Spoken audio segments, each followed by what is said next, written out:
Hi, welcome to a conversation between Parents Magazine and KBL. Today we speak to Spencer Lugalia, who is a contractor under the Commercial Operations Department. He will be sharing his journey living with a disability through KBL, Society 2030 Inclusion and Diversity Agenda. Stay tuned.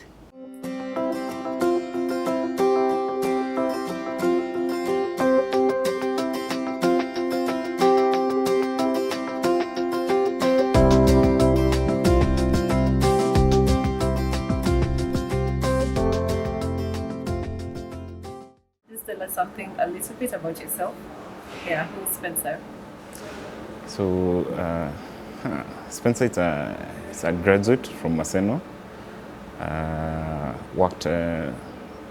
Working at EABL and commercial operations as a commercial BTL contractor. I handle BTL activities, and pretty much that. And then, working hard to grow my career within the business. Okay. Maybe you can start with, tell us where you grew up, growing up being differently abled. How was that for you? So, I grew up in two different places. I grew up in Gashie, here in Kiambu County, and also in Kakamega. Did major part of my primary school in Gashie Primary. Then moved to a school in Kakamega called Shikoti, where I cleared my KCPE around 2012.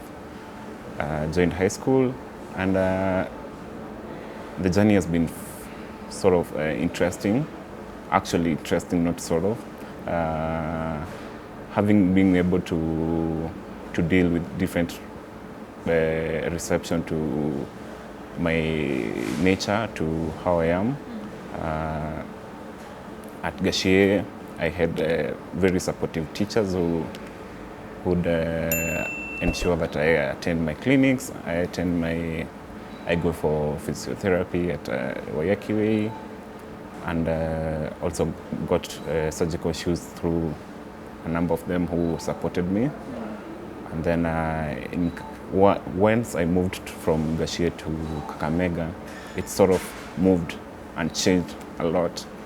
The resources I was able to get in Gashie, they were not as same as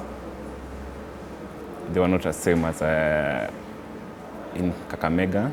I had to start afresh and get to know people, get to know who can be able to support me, and so for majority part of my schooling in Kakamega, I actually went to school with slippers or so, or sandals. I then left the school after my KCPE, joined Kakamega School. It's a renowned school. Got to meet different kind of people from different backgrounds, and from that I was able to socialize with them. They really didn't see much in my disability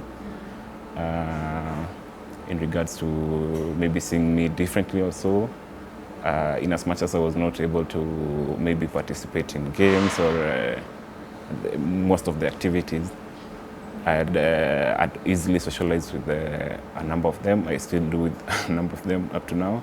And it's been an interesting journey.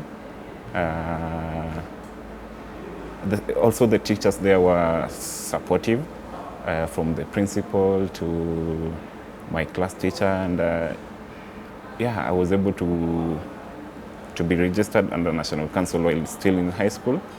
And ever since, I've been able to get funding for my surgical shoes, I think twice or thrice between that period and now. That's around 2013 to now. I left for Maseno, where I did a Bachelor's of Arts, History and Religion, with IT. All courses in Maseno have that accomplishment of IT. Yeah, so that was an interesting place. History and religion. Yeah, history and religion. Interesting. Yeah, it was an interesting course, interesting place. As you know, students in uni don't really care much about other people. So I had like a small cohort or Kahoot where we discussed matters, and at Maseno I was able to pioneer an association with persons with disabilities. Oh, that's nice. Yeah, where we at least charted our way. I trusted the school to be able to get us funding for school, get us maybe enabling us in regards to accessibility to materials, being that it was not only one kind of disability at that time. So with Maseno, it was interesting because we, that is I and the group, we were trying in as much as possible to be heard. And yeah, as soon as I was leaving the school, at least we had been able to accomplish a number of things. And yeah, I left the school, luckily enough. 3 weeks later, I got an internship role at Capital Markets, where I did administration. I left Capital Markets. Funny enough, I left Capital Markets the same day I was joining KBL. Oh, interesting. Yeah, so I was just leaving Upper Hill to Ruaraka. Okay. And yeah, started work at KBL as an intern, commercial BTL. The journey has been very interesting. At that time, I joined for a contract that was supposed to come to an end in June, end of June. But I believe due to the value I've created for the business, I've been able to be here up to now. So got extensions, and now working towards a different contract, and hopefully soon enough getting a permanent role within the business. Okay, yeah. We'll come back to that, your permanent role. But just tell us a bit about the condition. You said it's not primary, it's secondary. It's primary. It's primary rather, yeah. Sorry. So it's called congenital physical disability. These are disabilities that are pretty much you are born in that condition already. So from the tender age to now, it's the same thing. At my tender age, this is what my grandma always tells me, that the doctors at that time, they were like, this guy might not be able to walk. So we need to have him for checkups and so. Yeah, I had the checkups, but here I am, I'm able to walk with a little sideways, but so far so good. I've been able to carry out majority of my activities on my own. Yeah. So from when did you? So you started going for like therapy at a very young age. I went to therapy, to physiotherapy while I was young. Did the rail walking. Had my feet measured with the plasticine to create the surgical shoes. Okay. Yeah. So there's nothing much has been altered. Okay. Actually, there's nothing has been altered with my body. I believe, because I don't have photos from my young age, I believe I'm the same as I was young. Yeah. All right. So let's talk about you being at KBL. It's a good thing. Yeah, but sure. you said you studied for history and religion. Yeah. something you say you didn't get to pursue. Yeah. Is that on purpose, or did you just decide to change your career path? To be very honest, I've been very open-minded Okay. in regards to opportunities. Yeah. I think I forgot to mention this. I was for my uni, I was sponsored with ABSA scholarship. Okay. So while doing this course, I was thinking like I'm supposed to just leave school, graduate, and look for a postgrad, maybe within the country or not, Yeah. and maybe see myself into an academia profession or so. So with that open-mindedness, I was able to you see, when you're coming to an end of the studies, you start applying here and there and here and there. So like for EABL, I applied in 2020. That might seem very far during COVID times. Yeah. And for capital markets, I applied a little bit 2 months prior before I left school. So that's how I was able to learn such roles. Okay. I joined Capitals and then left there, came to EABL. At first, from the call, the recruiter was like, Spencer, we understand that you might have studied something different.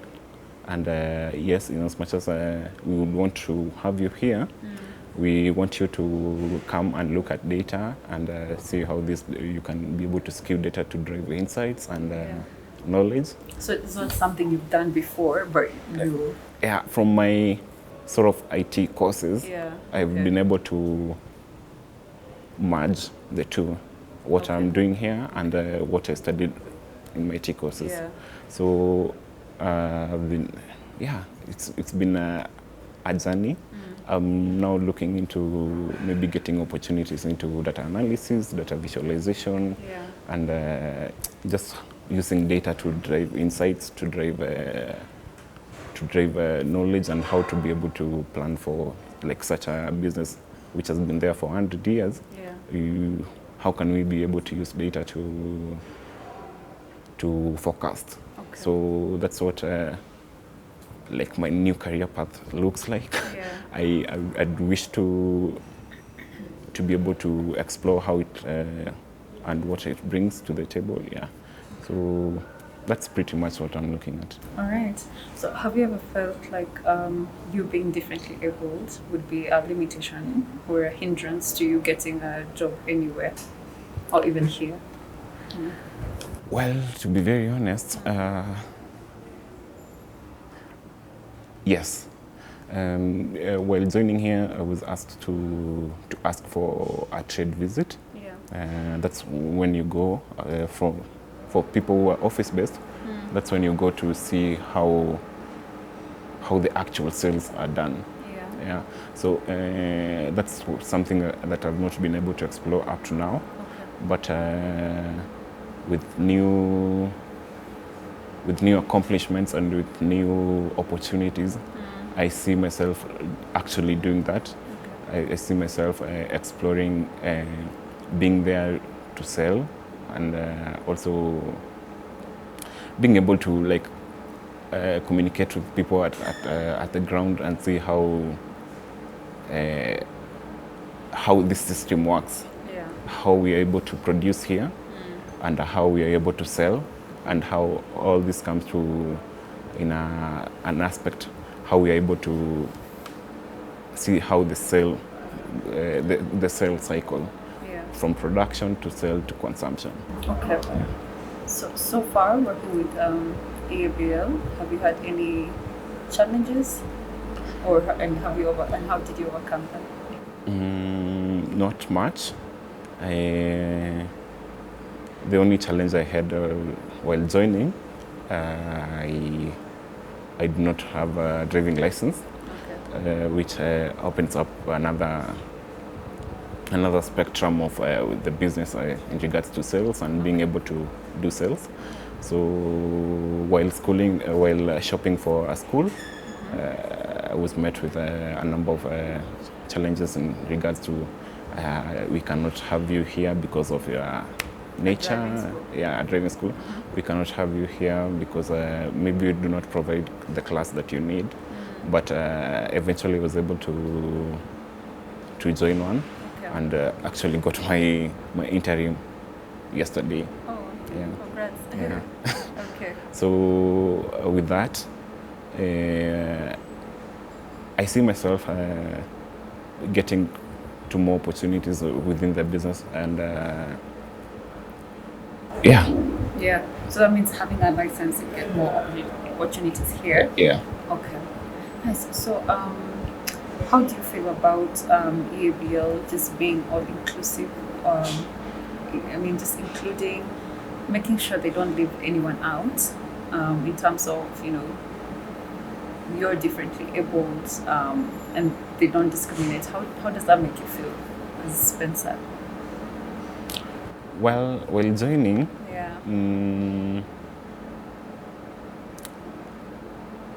I was amongst the first, and I think so far they've been able to do more.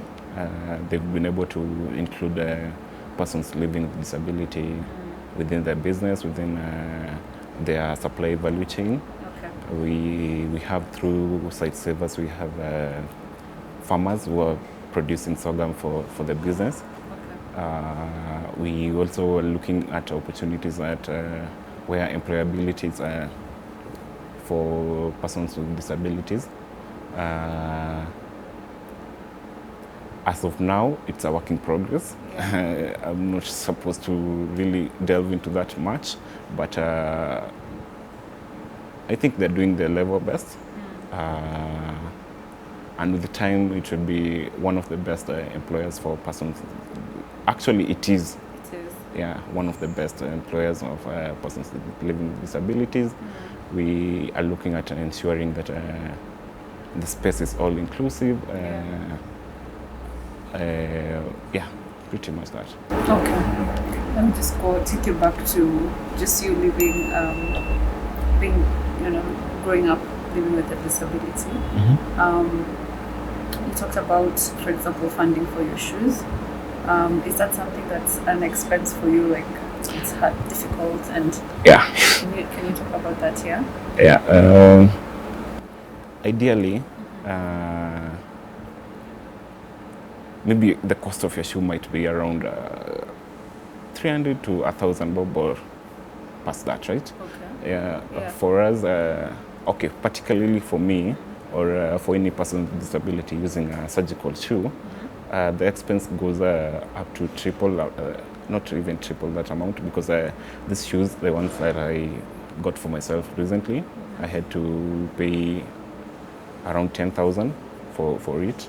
Wow. So you see, it's an amount that you growing up from a background that it's a little bit humble. I grew up actually with my grandma, so Okay. so that's another whole story. Yeah.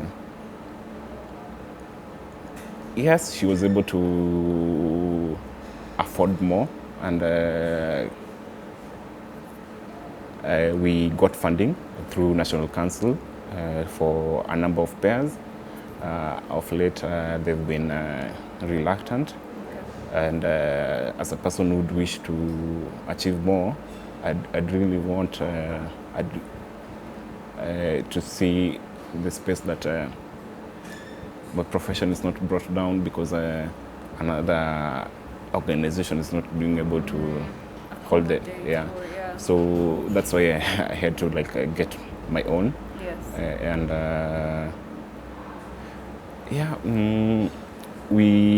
a number of us really do depend on them, and the funding comes from the government. And if they don't get the funding, it means that the National Council cannot be able to procure such accommodation. If they are unable to procure such accommodation, it means there are a number of persons with disabilities who are unable to find or get that accommodation that makes them better. Yeah. So yeah, it becomes difficult. Okay. So how often do you need to buy them? I'm actually working towards, now that I'm at at a level where I'm employed, I'm getting a stipend here and there. Yeah. I'm looking at getting one more pair or two to be able to switch them, so that I don't use one for a long time. Yeah. That's what I've been doing. Okay. Through high school, primary, I've been using a pair. I think through high school I used a pair for 4 years. 4 years. Through uni, most of the time I've been in slippers and Crocs. Just explain to me how your foot looks like. Are you able to step down? Yeah, I'm able to step down. Okay. On my right foot, I have 3 fingers. Okay. Toes. Sorry. sorry. Yeah. On my left, I have 2 toes, but the thumb, it's a little bit bent. Yeah, pretty much that. And well, with my hand, which does not seem that much, I lack a finger. The Still middle one. same condition? Yeah, Okay. still the same condition. Okay. So you see, for such, and also the shaping, it's not as same as the normal foot. But the foot, okay. Yeah. Does it grow? Not really. Okay. It hasn't. Okay, I've not seen a significant growth that would warrant for me to get another pair immediately or so. Yeah. So most of the time I've been using, like, if I get a pair,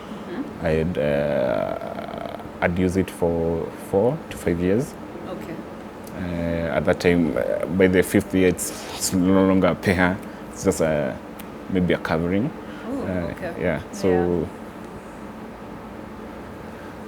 I'm very grateful that I'm at a position that going forward I'll be able to, like, find for myself and see how I can be able to get such accommodation on my own. Yeah. Yeah. All right. You said you lived with your grandmother. Yeah. I don't mean to pry, but your parents? They're both there. My father was committed elsewhere, work. For my mother, I not wish to speak much about it. So definitely I'm living with my paternal grandmother. Okay. Yeah. Okay. So she's still there? Is your grandma still there? Yeah, she's still there in Kakamega. Okay. Yeah. Do you visit her often? I had planned to. Yeah. I had planned to join Mashujaa Day with the Friday, but apparently I had the driving class exam on that Friday. Okay. But very soon I'd be there to at least see her and have some chat. Okay. Yeah. So coming back to you having a license, what kind of opportunities would you get here now that you have a license? The first opportunity goes to trade. Okay. It's majority trade. All right. Yeah. Of course, something that comes with a higher stipend, I suppose. Yeah. You see, with trade, I think you've already seen most of the vehicles are branded. They are vehicles given by the company for you to facilitate for trade. So you'd need to have that qualification that you can be able to drive to get such a role and such a accommodation. And yeah, from that, maybe a year or 2, go back to the office. Yeah. Okay. So tell me, as we conclude, what is one thing that has stood out for you as Spencer in your career and also outside your career, being a person with a disability?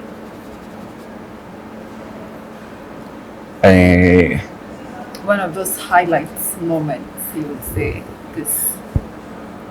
While in high school, our principal talked about keeping eyes on the prize. At times, the prize might move outside or so, but as long as you still have that focus, you're able to achieve what you want. So for a very long time, I've been able to achieve what I want. Yes, definitely, while leaving school, actually even while joining uni, I never thought of joining such an industry, such a business. And with such a business, I mean a business that has been able to be successful for that long. So while doing those applications here and there, you just put your application and you wish for the best. Yes. And the best outcome came. They called me, joined, and since then I've been able to focus myself on the prize. Here being the prize, being staying here longer, and also getting a permanent role. That's what I'm wishing for. And outside there, I've been able to be within organizations and in associations where at least we champion for one thing or another. We champion for liberty, we champion for rights of persons with disabilities, we champion for at least that equity within the societies. Yeah. Awesome. How would you advise, or rather give advice to a person who also has a disability and perhaps they're feeling it's a limitation to them to find perhaps work in such a place, or it's a hindrance for their career? To be very honest, with the provision of the 5% of the employees being disabled within all the organizations within Kenya, I think no one should feel that there's a limitation out of their disability. Because in one way or another, the organizations are required to at least have 5%, right? So this is what I've been sort of my mantra in regards to disability. Put your disability aside. Let it not define you. Like have the mentality that you can do much even with that limitation. It doesn't really limit you in as much as we are using the word limitation. It opens you up to more opportunities. It opens you up to, I know most of the disabled people, they might be limited in one aspect, but very good at another aspect. That's true. So focus on what you're good at and ensure it brings value to you. Okay. Well then, thank you. Thank you too. Thank you for sharing your story with us. Thank you.